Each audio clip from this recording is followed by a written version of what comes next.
And the words that she says to me, though they're very few, it's usually like, "It's okay, mama. It's all okay."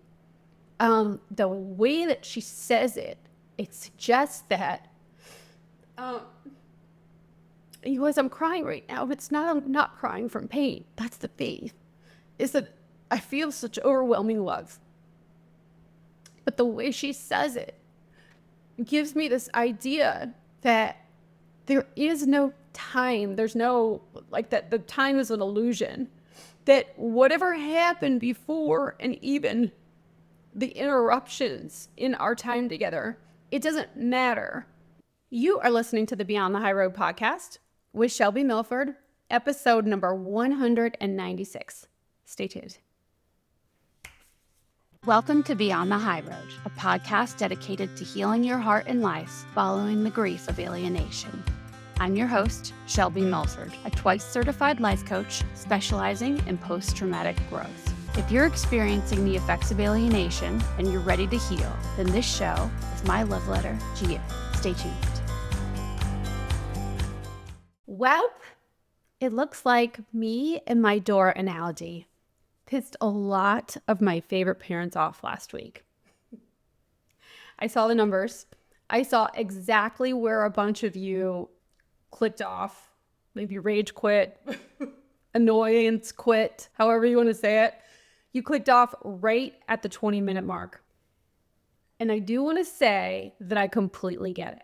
Honestly, if past me had heard current me talking about our souls choosing our challenges 6, 8, 10 years ago, I probably would have thrown my phone across the room.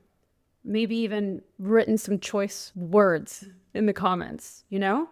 It can feel like a massive gut punch when you are in the thick of the pain, and also when you're already feeling maybe unsupported by many in your community.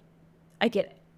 And though we had a part 2 scheduled for this week, a continuation of last week's episode, I'm choosing to lean in even harder. So stay with me, because I'm hoping to, if not change your mind, I'm hoping to open your mind just a little bit. I'm asking if you could offer me the grace to stay with me for just a few. When I asked the question, what if your soul chose these very obstacles before you were born? I am not saying that you deserve this. I am not saying that alienation is okay or that the cruelty of your situation is justified. At all. It's not justified. The purpose of the backpack metaphor is truly about your power. Because the only alternative to that theory that I offered is believing that something has gone terribly, cosmically wrong with your life. And clinging to that belief is what keeps us paralyzed in the suffering, waiting for the outside world to fix itself before we allow ourselves to be okay. The backpack idea means that you're equipped. It means that you are stronger than the obstacle. Okay? And if you stay with me today, I want to take you past that gut punch, that ego punch maybe even, into a massive spiritual shift. So when I ask you or pose the idea that your soul chose this backpack, I am not throwing out a random wacky theory. I'm leaning on thousands of years of wisdom. To begin with the newer philosophy, let's start with Carl Jung. Carl Jung proved that what we refuse to face internally manifests on the outside as fate until we wake up. His direct quote is, "Until you make the unconscious conscious, it will direct your life and you will call it fate." And he also championed the idea of amorphity, which is the love of one state, right? Meaning we must say a radical yes to the hand that we're dealt, recognizing that our inner self is actively co-participating with the universe to create the exact friction we need to achieve wholeness, individuation.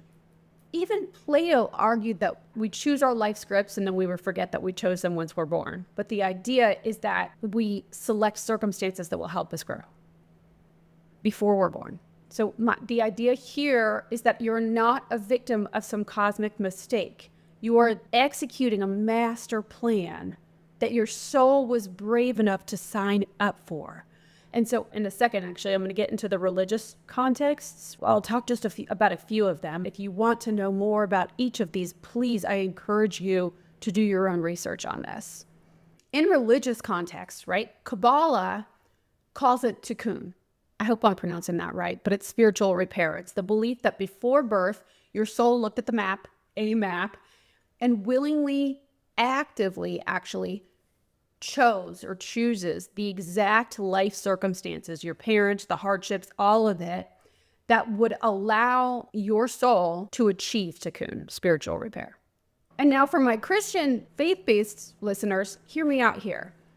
When I offer the idea that your soul chose this backpack, I am talking about what Scripture calls God's sovereign, I believe it's called foreknowledge.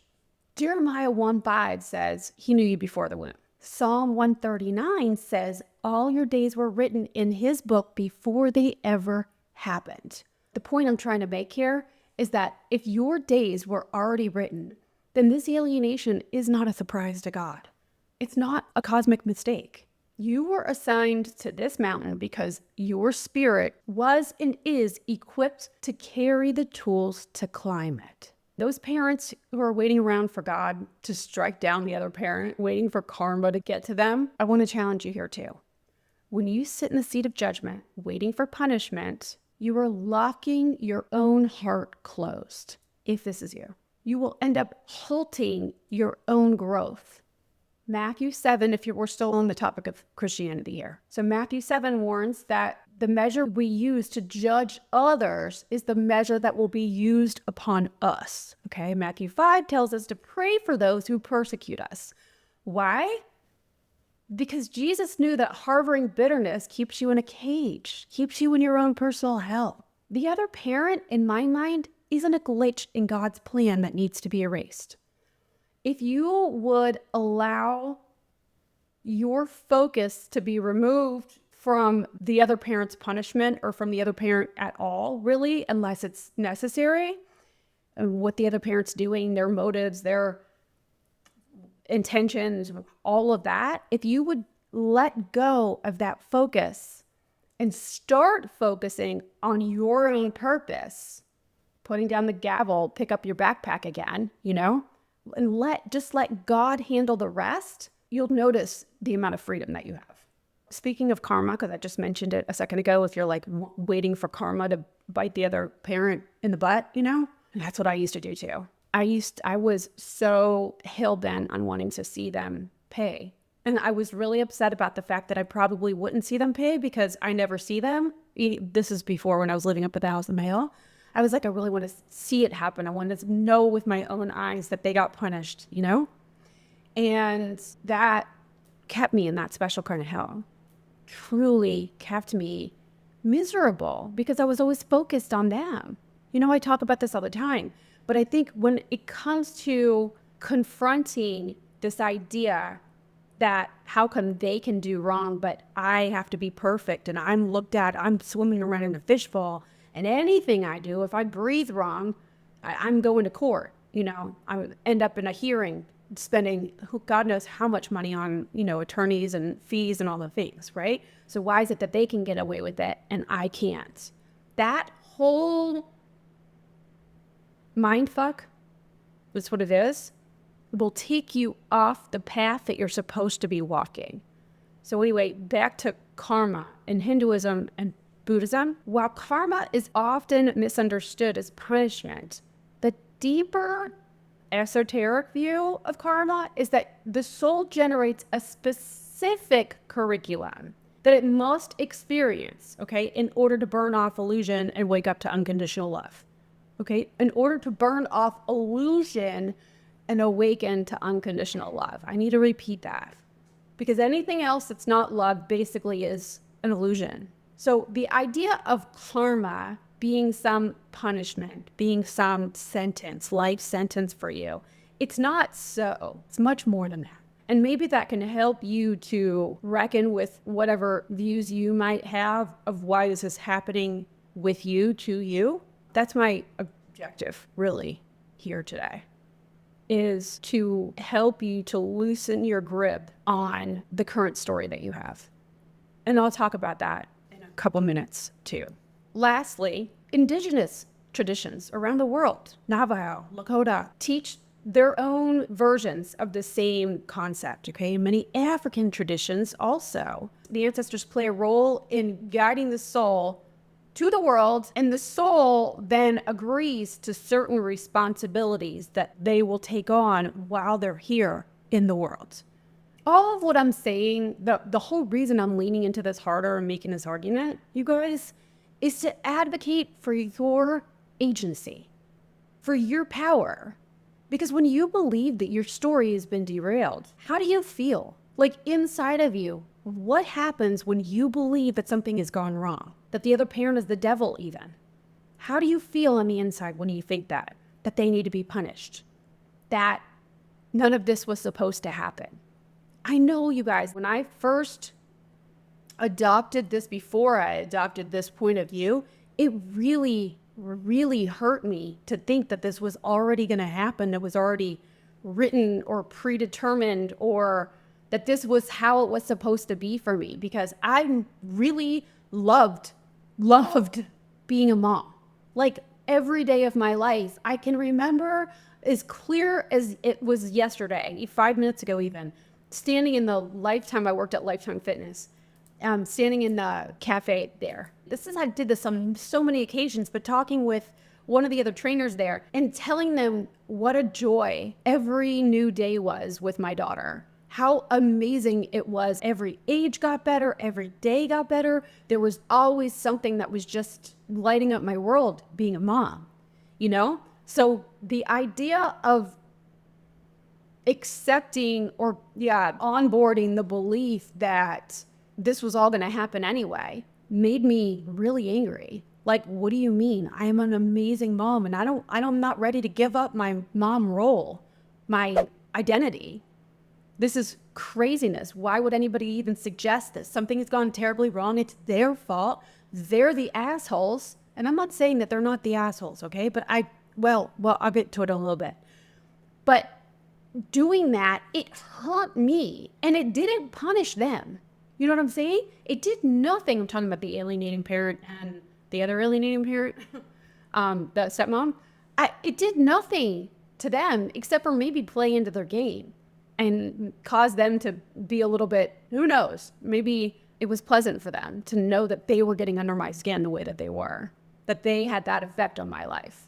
It caused me to go into, years-long clinical depression and self-sabotage. It was miserable because nothing was ever fruitful, right? They needed to be punished, yet they never got punished, rarely. And if it was nothing, it was a slap on the, and nothing, it didn't matter. Even if they would have gotten punished, I still don't know that I would feel any better in the long run, maybe for a hot minute. But my point is that when I was believing that something had gone terribly wrong and that they're the enemy, they're the devil, and that they should be, all of that, it only caused me to reinvest in their narrative. And I was so over that. It took a really long time for me to be beating my head up against a wall, but finally I was like, this isn't working. I'm hard-headed. It took me years, And that's when I finally started to slowly adopt the idea that maybe this was all supposed to be this way, which when you take that stance, that perspective, things can start to settle down inside of you. Your nervous system can start to regulate, get off the roller coaster, and you can start to normalize and reintegrate yourself with life. Because the other narrative, the one that I was just talking about, is going to keep you in an extended trauma response. And it does nothing for your productivity. Even if you want to say, yeah, but I need them to have justice, that's fine. Then love justice. You deal with your justice-seeking plan, but don't focus on them. And even the justice-seeking plan, this is what I'm offering you. You don't have to do this. I know the way that I just kind of worded that made it sound like that this was the only perspective that there is, and it's not. There's many perspectives. You take the one that works for you. But even when, where was I now? So if I'm thinking something has terribly gone wrong and I need to fight them, then I stay in trauma response, and also I'm not nearly as effective as I could be had I decided that even seeking justice was part of my plan. This was the part of the big thing. This was what I was supposed to overcome, because maybe I was supposed to, I don't know, change history, right? Change the legal system, do blah, blah, blah, whatever it is. Yeah, this is what my purpose is then, if that was my purpose. It's not, as you guys know. But I know that there's probably some of yours. Then do that. Focus on your purpose here. Yeah? Service to other parents. That is going to up-level everything. All of your results, your experience, and your frequency. Basically what I'm saying is, no matter what the other parent is or isn't, holding on to that frequency isn't going to be helpful for you. Energetically, you cannot fully experience the highest frequencies of love and peace while your system is clogged with judgment and hate. You cannot manifest greatness while vibrating in survival mode. So why not believe that it's all for something? It's all for something. You don't have to know what that something is yet if you don't want to. Because you know what I've noticed, you guys? Every single parent like us has one major thing in common. They want to be and do good. They have the potential for greatness. You have the potential for greatness. Not just greatness in the way of our physical success, right? I mean deep, meaningful, travel across lifetimes kind of greatness.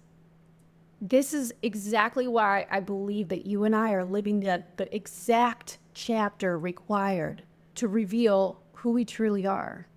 And the sooner that you stop resisting, the sooner that you step out of your own chrysalis. I'm not trying to rush your process here, but you do have the choice right now. The portal out of the cage, y'all, is available to you right now. But to walk through it, you have to look at your own areas of resistance, put down the heavy armor of judgment, and infuse those wounds with absolute love. Let me show you what happens when you actually open that bandwidth.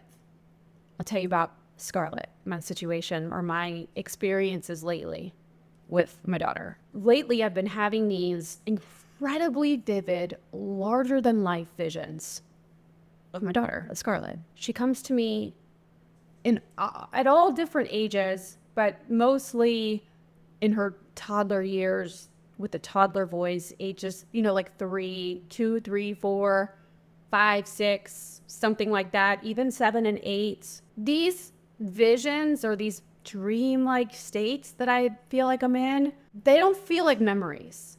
They feel like, I don't know how to put it into words, but it feels very vivid, very clear, very emotional. Like it's gonna make me emotional right now to even talk about it, but like it just happened again the other morning, which is what spurred this whole topic, really. This and the metrics on the numbers of when you guys dropped off of last week's episode, right? All of it together is my inspiration for this. When she comes to me, it doesn't feel like memories. It feels, the best way I can say it is omnipresent.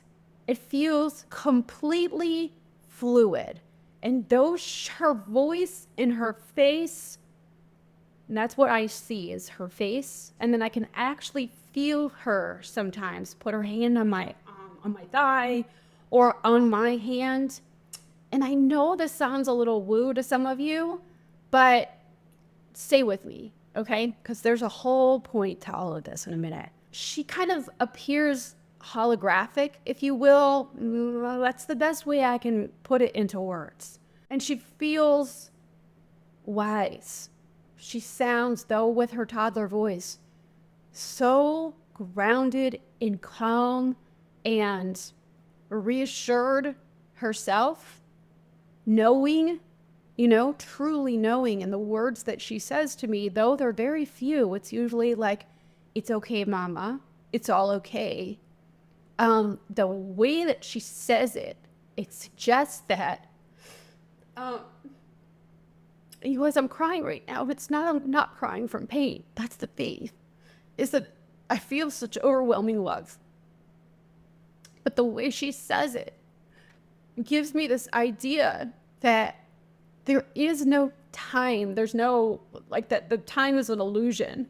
That whatever happened before, and even the interruptions in our time together, it doesn't matter. And those of you who feel like you're being erased, just know what I'm getting from these is that those moments in time, of many, many, many hundreds, thousands of moments in time that you feel like maybe got erased or that you're afraid got erased, they're not. And that when you open yourself up to love and to letting go of that drama, there's so much more waiting for you. When she comes, these visions, dreams, I don't know what I could even call them. It doesn't happen. It's not like every day, but it's lately it's been happening more often, maybe once a week or something. And it's as though none of it matters. Like none of the pain matters anymore. You know, none of the strife, the conflict, the whatever the other parent has been doing for you, you know? But for me, it was like, that wasn't even a problem. That all of it still exists. Like that yesterday, today, and tomorrow fully exists now. I don't know how else to put words to that. It just feels very fluid and open and overwhelming. I get an overwhelming sense of love. And it made me, these experiences have, I guess, just expanded my view of all of everything that's gone on. The smallness, like what I used to see as finite isn't so finite, and what I used to see as fleeting is what is finite, or what is lasting. You know? It made me question, or it's caused me to question what I've known for the last 50 years of my life. How I thought that life worked, that energy works.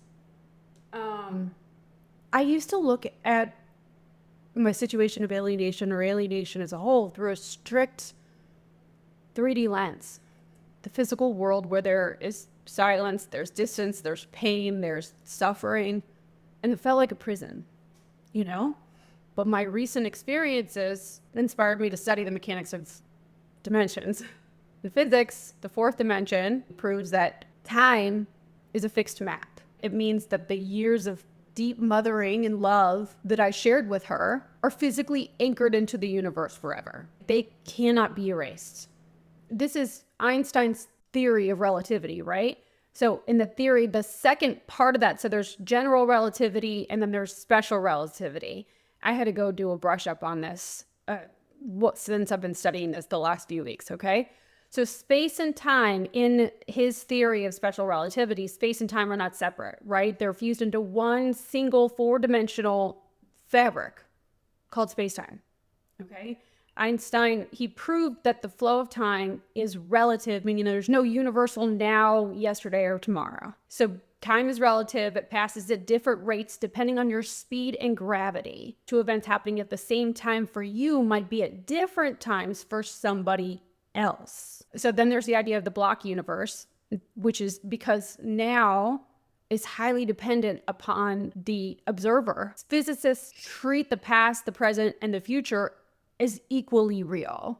And then there's the idea of the illusion of flow. Einstein famously talked about that the distinction between past, present, and future is only a stubbornly persistent illusion. It's all an illusion. Time is an illusion. So when we're taking that in the context of, for me, my daughter, these experiences that I'm having with her 4-year-old point is a specific coordinate of her world line, on her world line, right? And her 18-year-old, 19-year-old point is a later coordinate on that exact same world line, on her world line. And the complete view, as a 4D observer sees, like if I was looking at her line, and if I was in actually seeing everything in 4D, 4 dimension, we would see the entire line containing all ages at once. You get me? Anything that you experienced ever in your past has a matching coordinate, as if on a huge map, right? And at any time in time, if you were to be able to, if you have those coordinates, you could go back to that spot and it's fully alive and well and still occurring to this day. Does that make sense? Like, it doesn't get erased. And I'm probably not explaining it as well as I know I'm not explaining it as well as it could be explained. If you're interested in this, go check out some videos on YouTube, okay? And I can direct you to a couple of them and you can do your own research. So I just explained 4D. The visions that I'm talking about are taking me even higher than that, into 5D consciousness. That's what I think.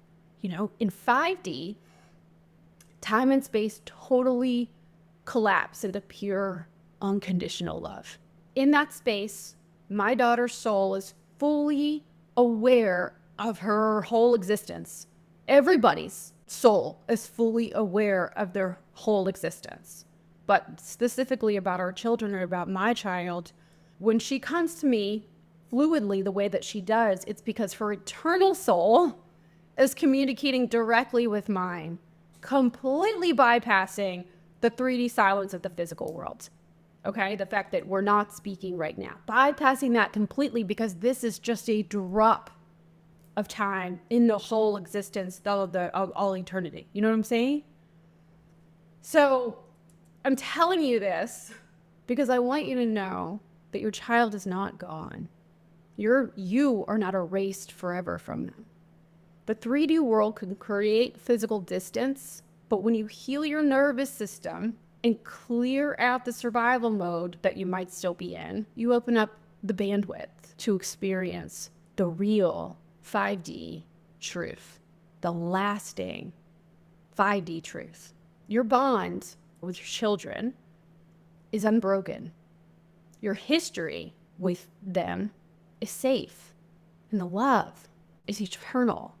Think of it, the skeptics out there, think of it as a ladder of awareness, right? 1D is a single picture piece of paper, right?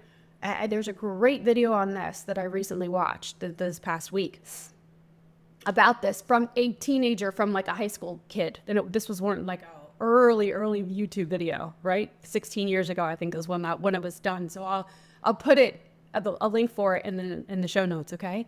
But a 1D, one dimension, is a single straight line on a page, right? That's all it is. It's just a single straight line. 2D is a flat drawing on that same page, right? It can see left and right, but it can't look up off the page. It can't see anything else but just left and right on that line. 3D is us, you and me, whoever, standing over the page. We can pick the paper up, but we're trapped in a single rigid moment of time, right? Like we are here. There is only now. That's what Eckhart Tolle talks about all the time, right? The Power of Now, is that his book? No, I forget. Yes.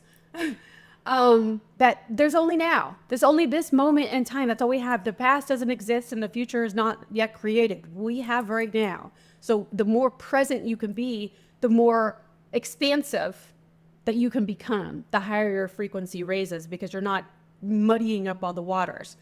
That is here, our earthly experience, right? Don't stay with me.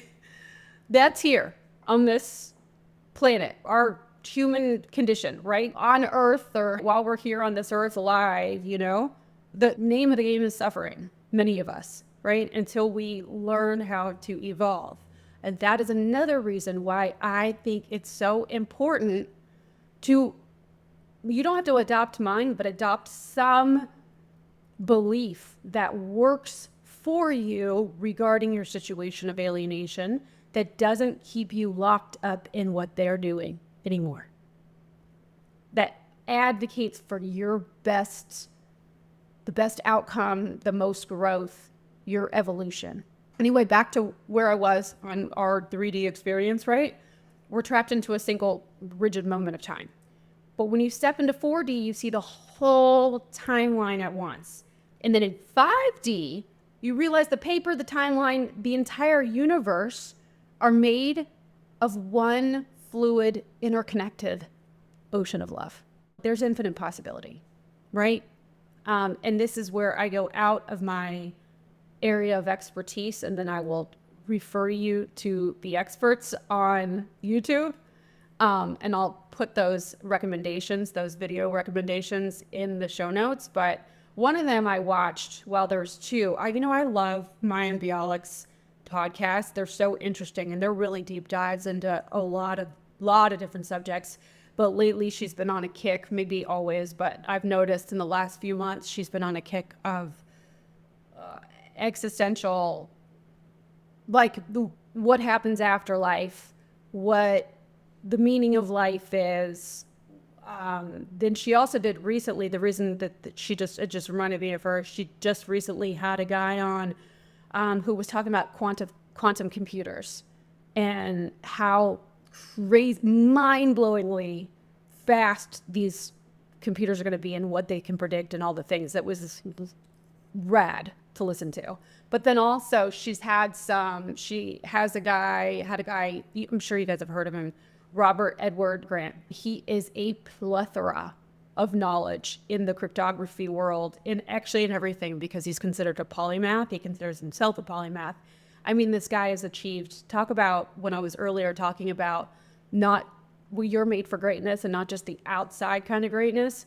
This guy achieved the outer greatness earlier on in life, in like his 30s. And then at 40, I think, or right around there, he did a TED Talk. And then from there on, and I don't know the whole story exactly how it went down chronologically, but then now he's since been knighted twice. And anyway, crazy amount of stuff. But this guy has so much knowledge when it comes to much of what I'm talking about today.